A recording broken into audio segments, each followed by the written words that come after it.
Hello दोस्तों, स्वागत है आप सभी को राजेश स्टडी में। आज हम लोग अर्थशास्त्र के नेक्स्ट क्वेश्चन देखने वाले हैं, जिसमें हम लोग 4 अध्याय पढ़ रहे हैं। इसमें मेरा क्वेश्चन है कि सेवा क्षेत्र पर टिप्पणी लिखें। बहुत ही अच्छा क्वेश्चन है और लॉन्ग क्वेश्चन है। इससे पहले हमने 4 क्वेश्चन देख चुके थे और आज इसके बारे में जानने वाले हैं, सेवा क्षेत्र के बारे में। ऐसे सेवा क्षेत्र हम पढ़ भी चुके हैं, लेकिन इसमें ये एक अलग ढंग से अलग इसके बारे में जानेंगे कि सेवा क्षेत्र होता क्या है, इसमें क्या सब आता है, इसमें कैसे इसका विकास किया जा सकता है। चलिए वीडियो स्टार्ट करते हैं। इससे पहले यदि आप चैनल पर नए हैं तो सब्सक्राइब जरूर करिएगा और दोस्तों में शेयर भी कर दीजिएगा। तो चलिए स्टार्ट करते हैं क्वेश्चन। सेवा क्षेत्र रोजगार का एक व्यापक क्षेत्र है। मतलब क्या कि सेवा क्षेत्र में क्या होता है कि किसी भी व्यक्ति को क्या दिया जाता है, उसमें रोजगार मिलता है, उसका क्या है, एक रूप है। जैसे क्या होता है कि कोई भी हम इक्वेशन लिखते हैं तो उसका व्यापक रूप जानते हैं, तो उसी तरह क्या है कि एक रोजगार का क्या है, यह व्यापक क्षेत्र है। सेवा एवं रोजगार एक ही सिक्के के दो पहलू है। इसका मतलब क्या, सेवा और रोजगार दोनों अगर देखा जाए तो समान ही है। सेवा में ही रोजगार मिलता है, रोजगार का मतलब ही सेवा देना होता है। कोई कहता है कि कोई जॉब करते रहता है तो कहता है मैं सरकारी सेवा दे रहा हूँ, और ये भी बोल सकता है कि हम रोजगार कर रहे हैं, सरकारी सेवा में रोजगार कर रहे हैं। इसका इसलिए ये लिखा गया है वर्ड कि एक ही सिक्के के दो पहलू। यदि ये कहा जाए कि हेड वाला सिक्का लाओ, या ये पूछा जाए कि टेल वाला सिक्का लाओ, तो आप सिक्का ला के दीजिएगा। लेकिन सिक्का में क्या हुआ है, ऐसा नहीं कि सिर्फ ओनली हेड होगा या ओनली टेल होगा। दोनों रहता है, तभी उसका वैल्यूएबल होता है, तभी उसका मान्य होता है। तो कहने का यही अर्थ है कि सेवा और रोजगार दोनों क्या है, एक ही सिक्के के पहलू, दोनों एक ही चीज़ है। सेवा देना भी रोजगार होता है और रोजगार ही क्या होता है, सेवा होता है। लेकिन इसको बांटा गया है अलग अलग क्षेत्र में। जैसे क्या, सेवा क्षेत्र में क्या सब आ जाता है, हमने पढ़े थे कि अर्थशास्त्र को कितने भागों में बांटा गया है, कितने क्षेत्र में बांटा गया है। तो 3 क्षेत्र में पढ़े थे, प्रथम, द्वितीय और तृतीय। प्रथम क्षेत्र में क्या आता था, कृषि क्षेत्र आता था। द्वितीय मेरा था औद्योगिक क्षेत्र, और तृतीय क्या था, तृतीय मेरा सेवा क्षेत्र था। सेवा क्षेत्र के अंतर क्या क्या आता है, बैंक आता है, परिवहन आता है, संचार आता है, शिक्षा आता है। ये सब क्या आता है, सेवा क्षेत्र के अंतर्गत आता है। चलिए आगे चलते हैं। चाहे वह कृषि क्षेत्र हो, कृषि क्षेत्र में क्या क्या आ जाता है, पशुपालन आ जाता है, मत्स्य पालन हो जाता है, और जो खेती बाड़ी करते हैं, ये सारा क्या आ जाता है, कृषि क्षेत्र। चाहे वो कृषि क्षेत्र हो, चाहे वो औद्योगिक क्षेत्र हो। उद्योग जहाँ पे बड़े बड़े चीज़ या छोटे छोटे पैमाने की चीज़ बनते हैं, उसी को हम क्या बोलते हैं, उद्योग या कारखाने बोलते हैं।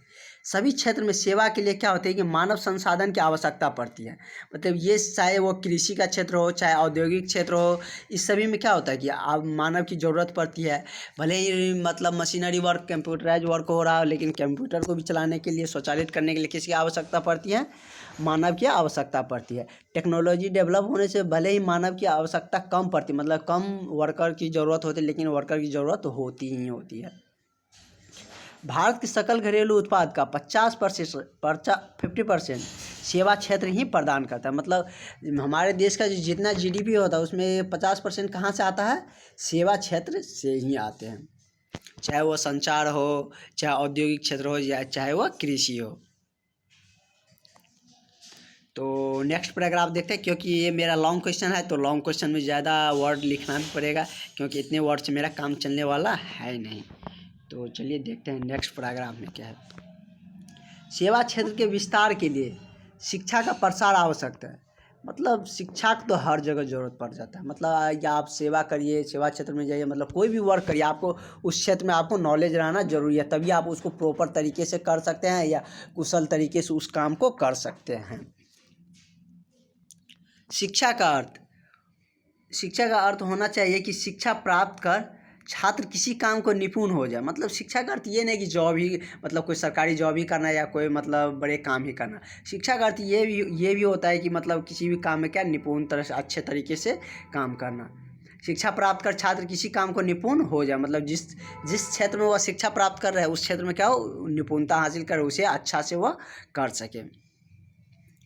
केवल साक्षर बनकर पता नहीं सरकार उसे क्या बनाना चाहती है।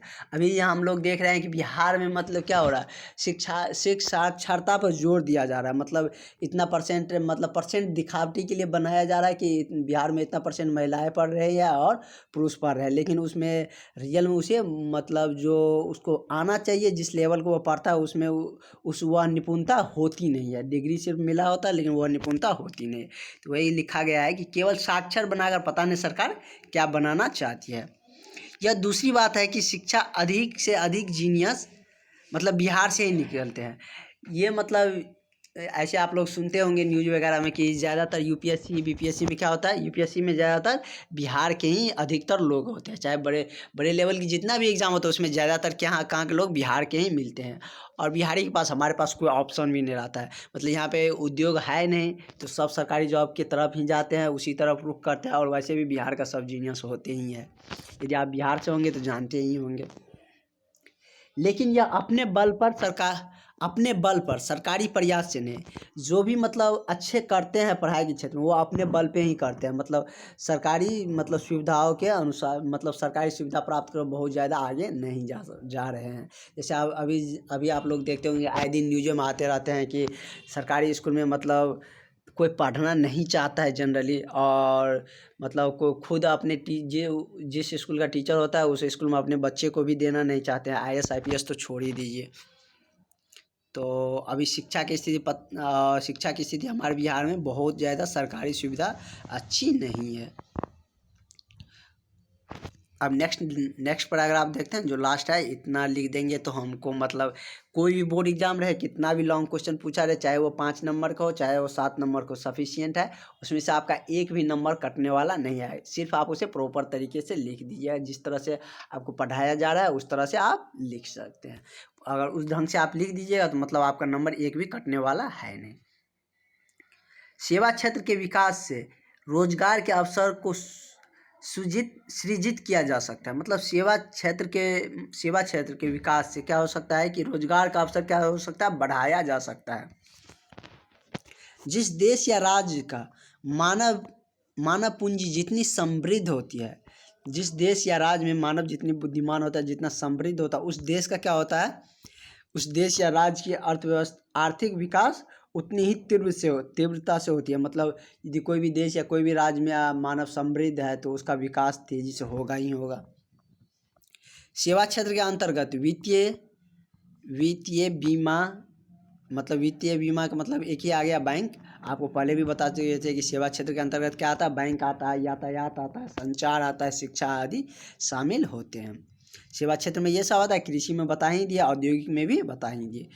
तो आज के टॉपिक का लास्ट क्वेश्चन था अध्याय 4 का। हम नेक्स्ट स्टार्ट करेंगे हम लोग पाँचवा अध्याय, जिसका टॉपिक का नाम क्या है कि रोजगार एवं सेवा के बारे में हम लोग जानेंगे 5 अध्याय में।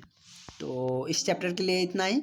यदि इससे बाहर आपका एक भी क्वेश्चन नहीं पूछा जाएगा, सारे के सारे एनसीईआरटी क्वेश्चन था। और यही सब क्वेश्चन मतलब कोई भी बोर्ड एग्जाम प्रीफर करता है या इसी को पिक करता है। Thank you for watching. यदि वीडियो अच्छा लगा तो सब्सक्राइब जरूर करिएगा और दोस्तों में शेयर भी कर दीजिए।